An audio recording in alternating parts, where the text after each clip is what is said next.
Que a garotinha que roda a cabeça tá na mente do imaginário de todo mundo, a gente já sabe. Mas, gente, eu fui assistir O Exorcista do cinema e eu passei muito medo. Eu tinha esquecido quando esse filme era assustador. Então hoje a gente tem que comentar sobre esse filme e soltar as curiosidades, que esse filme é rodeado de zica. Então solta.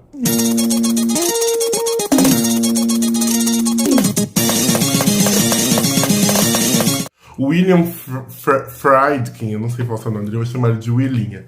Willinha dirigiu essa obra, e aí teve, inclusive, um dos fatos curiosos é que tem continuação o Exorcista. É difícil de achar, mas eu lembro quando era criança que eu aluguei na locadora, e eu assisti, e ele é bizarríssimo.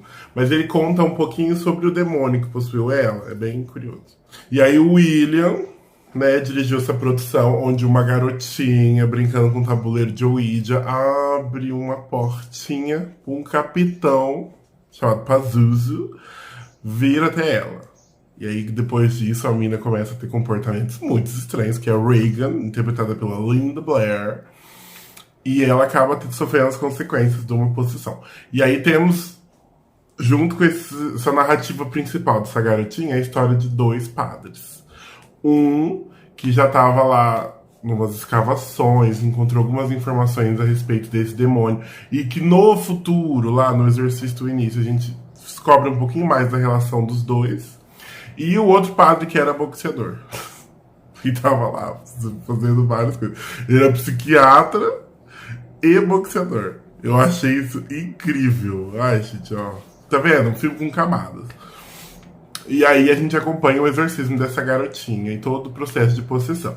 Lembrando que esse filme saiu em 1973. E as pessoas ficaram morrendo de medo, óbvio. Gente, porque naquela época o referencial era muito baixo. Hoje em dia a gente já viu o filme até do Capeta de Lingerie. Mas naquela época a galera não tinha acesso a esses dados, essas imagens. Então deve ter sido um choque absurdo. Eu tô imaginando, né? Porque as pessoas mais velhas, né, os meus antepassados, disseram que quando esse filme saiu foi o Kikiki do KKK. Todo mundo ficou morrendo de medo. Ai, óbvio, começa as conspiração, as igrejas falando que as VHS do filme tava tudo com o capeta, você levar o capeta pra cá, nanã, e que quem assistisse esse filme ia ficar amaldiçoado, nanã. E essas coisas que eu acho que deixa tudo mais interessante, porque quando chega nesse patamar de ter teoria da conspiração, eu já... Ai, vamos lembrar de diferenciar as teorias da conspiração da realidade. Eu tenho que sempre dar esse toque aqui. A gente se diverte com elas, mas deixa elas no lugarzinho delas, nas fanfics. Então vamos de curiosidade de bafafá. Esse filme, quando ele foi sair, eu não sei quem quis dar o espírito de Anitta, de dar uma de inovador, que foi lançar o trailer dos cinemas e ele foi tirado de circulação. Por quê? Porque o trailer, ele era um mix de imagens do demônio, da criatura, que aparece várias vezes no estático lá, assim, a cara toda branca e os olhos pretinhos, parecendo um Drácula. Fica aparecendo. Então era um mix do rosto da Regan possuída com essa criatura. E aí era preto e branco, fica uma coisa muito deep web. Parece vídeo experimental de arte.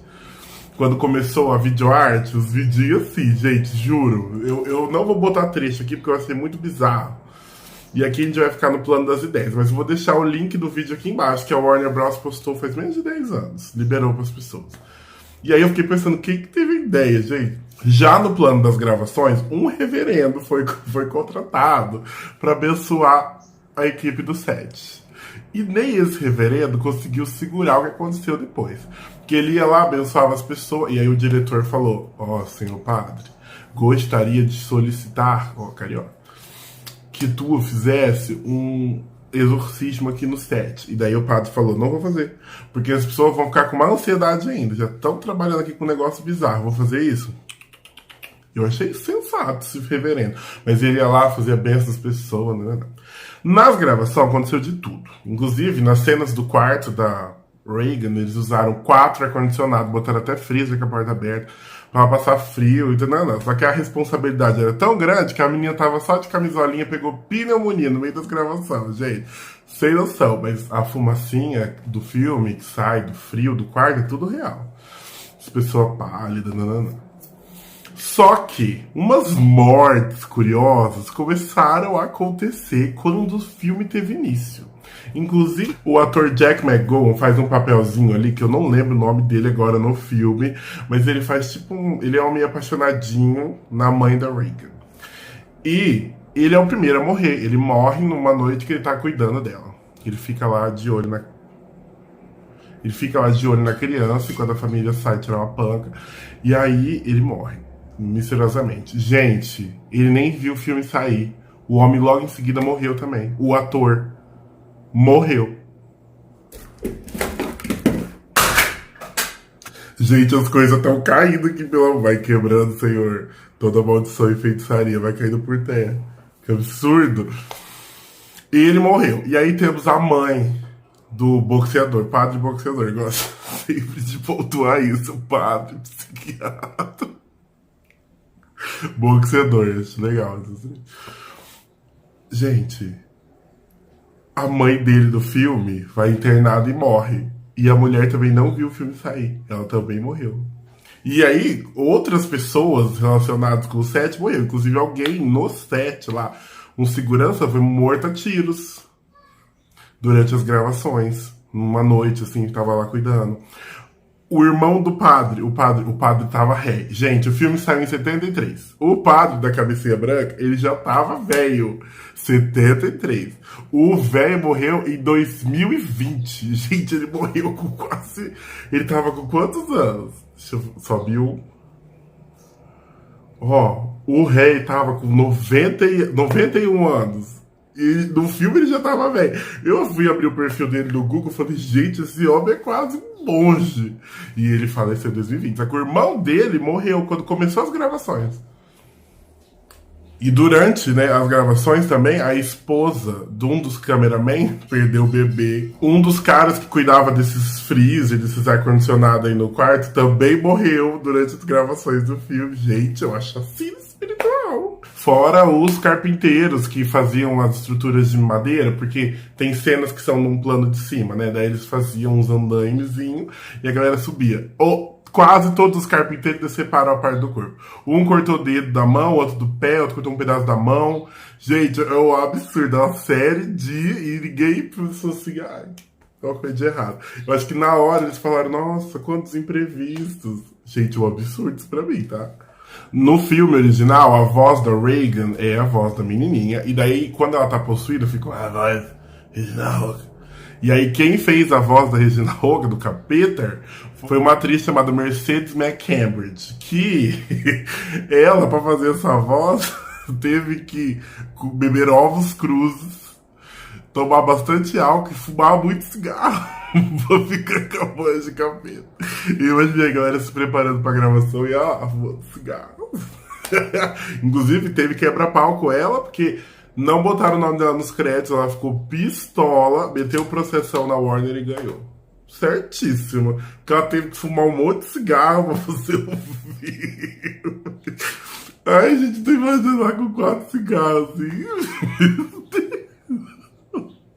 Essa eu confesso que foi o que eu mais gostei. O Exorcista, inclusive, foi o primeiro filme de terror a concorrer ao Oscar de melhor filme. Mas não ganhou, mas ele concorreu, já foi uma vitória. Só que de lá pra cá, né, mais nada. Eu falei que o Exorcista teve continuação, mas ele tem mais 3 filmes relacionados. No total são 4 filmes até agora, que é o primeiro, o Exorcista 2, o Herege, que é de outro diretor, que ia assumir o primeiro filme, mas ele falou, não vou querer. Aí ele pegou o segundo filme, Trabalho Meia Boca, então que bom que ele não pegou. Aí tem o Exorcista 3, que eu nem lembro, e o Início, que saiu ali em 2004. Uma das coisas que eu fiquei muito triste foi que depois que a Regan interpretou o papel, ela precisou fazer acompanhamento psicológico. E ela também chegou a sofrer bullying nas escolas, porque as crianças tinham medo dela. Fiquei muito chato com essas coisas. Mas os ossos do ofício, né? E o Exorcista, em si, o filme é super influente até hoje. Enquanto eu tava revendo o filme, fazia muito tempo que eu não vi, eu percebi que muitas produções que a gente consome hoje de diferentes gêneros usam uma forma que o Exorcista criou ou parte de parâmetros que o filme fez. Então ele é super relevante. Você que nunca viu, recomendo você assistir. E ano que vem o filme faz 50 anos. Então eu acho que pode ser que ele volte a circular no circuito de cinema nacional, mundial, sei lá. Eu imagino que vai fazer. E aí, se tiver oportunidade, gente, vai ver no cinema, que é absurdo. E esse filme eu dou nota 10, porque ele realmente é muito bom. E a cena, pra mim, que eu mais tenho medo, na minha infância que eu mais tinha medo, é que ela desce da escada de ponte e solta sangue na boca. Era a cena que me traumatizou. Mas quando fui rever agora, a cena que eu mais fiquei desesperado foi a cena que eles enfiam uma injeção. Ai, meu Deus, eles tiram sangue do pescoço dela. A minha calça ainda é pior, meu Deus. Então, eu vou fazer assim, tá? Outra hora eu venho com mais coisas de cada de outros filmes, que tem vários. Vi tudo na minha revistinha Mundo Estranho. E aí a gente se vê.